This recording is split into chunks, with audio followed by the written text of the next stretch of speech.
bakal calon wakil gubernur Nusa Tenggara Timur, Djohni Asadoma menceritakan kembali saat ia menginjakan kaki untuk pertama kalinya di ND dalam acara deklarasi Akbar Paket Melki Djohni di lapangan Pancasila ND.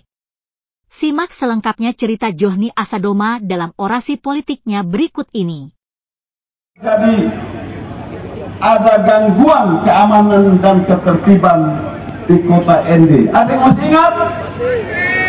Ya, waktu itu saya sebagai seorang komandan Kompi Brimob di Mabes Polri, saya dikirimkan oleh Bapak Kapolri untuk bisa mengamankan dan menertibkan kota ND. Saya datang dengan pasukan, tapi kami tidak menggunakan senjata. Kami menggunakan kata-kata yang menghimbau semuanya untuk sama-sama kita menjaga keamanan dan ketertiban di kota ND. Saya menggunakan senjata hukum. Seperti tadi Bung Ayub mengatakan, kalau ada korupsi, ada yang melanggar, akan ditembak. Tembak pakai senjata hukum. Itulah yang saya lakukan pada saat itu. Dan dalam waktu 1 kali 24 jam, kota ND tertib kembali aman seperti semula. Sekarang setelah saya pensiun pada bulan Februari 2024, setelah menjabat sebagai Wakapolda dan juga Kapolda, saya ingin melanjutkan pengabdian kepada masyarakat dan daerah Nusa Tenggara Timur. Kenapa? Tadi sudah disampaikan oleh Bung Ahmad Yohan, kita menghadapi persoalan-persoalan kronis di NTT. Kemiskinan nomor 3 paling miskin di Indonesia. Pengangguran paling tinggi juga di Indonesia. Kesehatan, stunting paling tinggi di Indonesia. Kebodohan atau keterbelakangan pendidikan paling tinggi di Indonesia.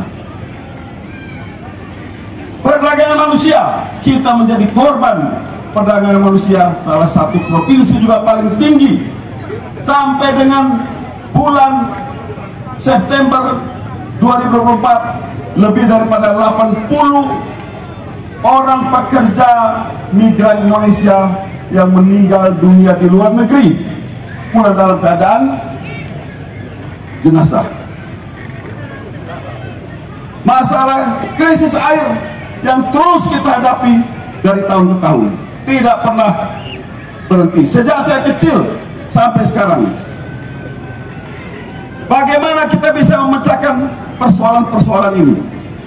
Inilah yang memotivasi saya, mendorong saya untuk setelah pensiun menyumbangkan waktu, tenaga, pikiran saya untuk membangun NTT.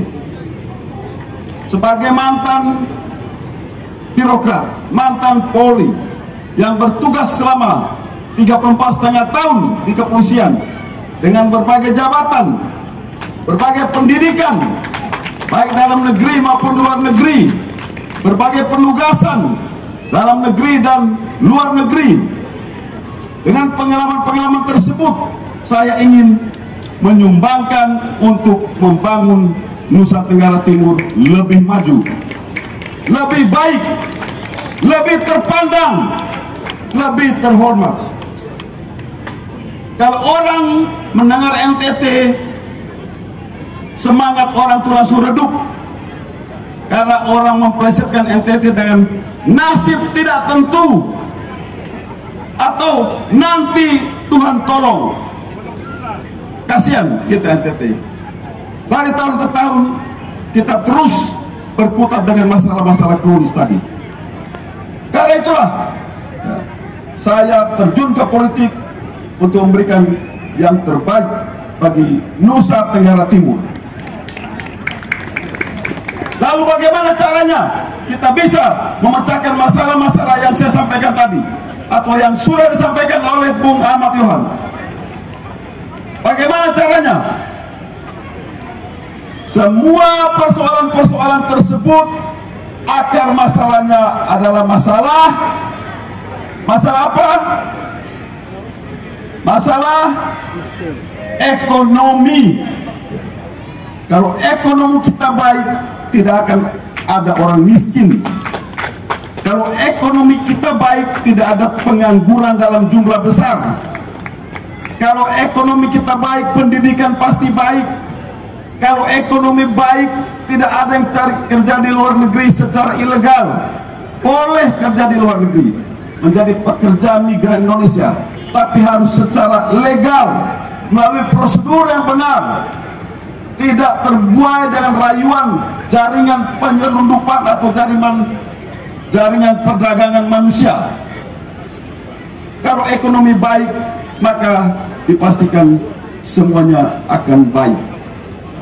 Tinggal bagaimana seorang pemimpin itu memimpin dengan baik. Seorang pemimpin yang mempunyai komitmen yang tinggi, pemimpin yang peduli terhadap penderitaan rakyatnya, pemimpin yang ikut merasakan penderitaan rakyatnya. Inilah pemimpin yang dibutuhkan. Sekarang bagaimana kita memperbaiki ekonomi kita? Kami berdua mempunyai modal untuk itu. Apa modal kami? Kami didukung oleh 11 partai nasional. Beberapa di antaranya adalah partai-partai besar yang mempunyai kursi di DPR RI. Saya adalah kader Partai Gerindra, karena sejak pensiun saya menjadi anggota Partai Gerindra, sudah memegang kartu tanda anggota yang ditandatangani oleh Bapak Prabowo sebagai presiden terpilih. Karena itu saya dekat dengan pusat kekuasaan.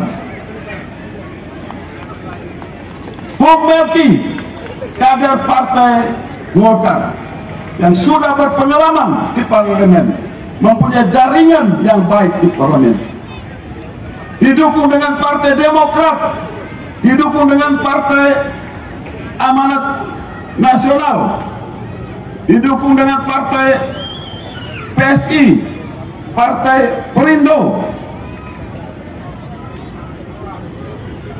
Kita mempunyai juga bukan cuma presiden, tapi wakil presiden. Ya. Wakil presiden adalah putra dari Bapak Joko Widodo dan kakak dari ketua partai PSI. Siapa wakil presiden kita? Gibran. Bapak Gibran Raka Buming Raka. Sehingga kekuatan kami, presiden, wakil presiden, para menteri di kabinet itu dipastikan berasal dari partai-partai koalisi. Karena itu akan menjadi kekuatan kami. Karena anggaran untuk membangun itu sumbernya dua. Yang pertama adalah dana transfer pusat, dan yang kedua adalah pendapatan asli daerah. Inilah dua sumber anggaran untuk membangun Nusa Tenggara Timur. Tanpa dukungan dua sumber anggaran tersebut, tidak mungkin ada pembangunan di NTT. Calon lain tidak punya modal itu. Mereka tidak punya jaringan kekuasaan. Kami berdua punya jaringan ke presiden, ke wakil presiden, ke para menteri kabinet, ke DPR RI yang menentukan besaran anggaran setiap kementerian, setiap daerah. Itulah modal kami. Jadi karena kami mempunyai jaringan, kami anak politik dari kekuasaan, maka akan lebih mudah bagi kami untuk meminta anggaran ke pusat daripada calon-calon lain, untuk meminta dukungan-dukungan program dari pemerintah pusat untuk Nusa Tenggara Timur. Di samping itu, kami akan meningkatkan pendapatan asli daerah yang akan memberikan kebebasan kepada kita untuk membiayai program-program pemerintah.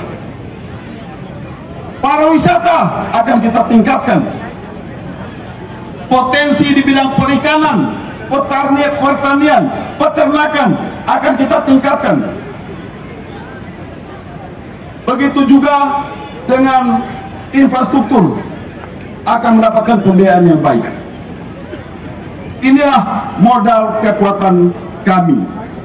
Karena itu kami maju bukan hanya omong-omong saja. Kami maju karena kami punya modal kekuatan yang besar untuk membangun NTT, untuk memberantas semua permasalahan-permasalahan yang terjadi di NTT. Tanpa dukungan dua institusi tersebut, Presiden atau pemerintah pusat dan DPR RI, omong kosong kita bisa membangun NTT. Dan hanya pasangan Melki Joni yang mempunyai jaringan ke pusat kekuasaan. Karena itu, jangan ragu untuk memilih Melki Joni. Siap semua? Siap! Sampaikan kepada semua saudara, sahabat, handai tolan, kenalan dimanapun juga di Nusa Tenggara Timur, bahwa pilihan yang paling tepat adalah pasangan Melki Joni.